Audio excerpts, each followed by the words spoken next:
in my private time on my private Instagram account a Human Rights Watch post in my stories in which Human Rights Watch was reporting starvation was being used as a tool of war.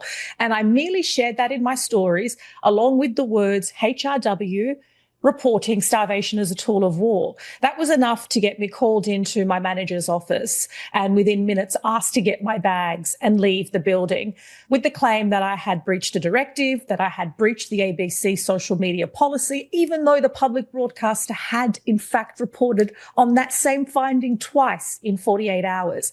And I was essentially asked to leave the building as though I was some criminal who had done something so egregious that I couldn't continue my stint on air and I had to leave immediately. That Human Rights Watch tweet and report or post on Instagram, but wasn't there a campaign that preceded that? Yes. There was an investigation into you before that. What was that about? Well, no, there were complaints. The moment I was on air, because I was a casual presenter, because I do a variety of different jobs here in Australia, and I would routinely come into the public broadcaster and do various stints. And the minute I was on air, there was an orchestrated email campaign by two WhatsApp groups, that's at least that we know of, one called Lawyers for Israel, and another one called Jewish Creatives and Academics. The very fact that I was on air. This is post-October the 7th. 2023, they didn't like you being on air.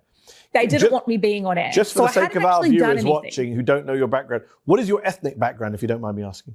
Yeah, so I'm Lebanese Australian. I was born in Australia and I'm part of quite a large Lebanese diaspora here in Australia. And in fact, in Australia, Arabic is the third most common language. Islam is the fastest growing religion. So we have a very large and robust community here. But you being on air as a Lebanese Australian post October the 7th pissed some people off. It pissed some people off. It pissed some people off because I had been critical. I dared use the words apartheid, genocide. I'd been critical of Israel's military campaign on my social media. And I had done for another outlet an investigation which debunked what was found to be doctored audio and vision of an opera house chant. And so people were not happy that I was near a microphone. And that was enough for the campaign